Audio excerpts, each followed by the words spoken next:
1.5 kilo chicken आहे। आज बिना वाटणाचं चिकन कसं बनवायचं ही रेसिपी सांगणार आहे। सर्वात पहिले मसाले टाकते, मीठ,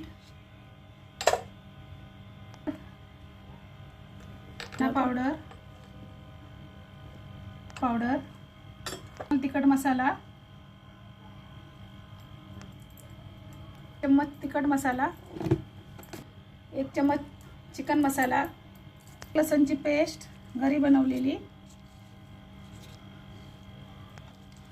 हे बारीक चिरलेला कांदा, 2 चम्मच दही, हे 3-4 चम्मच तेल आहे, हे तेल आणि सगळं मी कच्चंच टाकते। कच्च्या ह्याचीच रेसिपी दाखवते। हे सगळं कच्चं आहे, नंतर याला असं मिक्स करून घ्यायचं सगळं। हे मसाला सगळा मिक्स केला। आता मी गॅसवर ठेवणार आहे, पण सुक्क बनवणार आहे।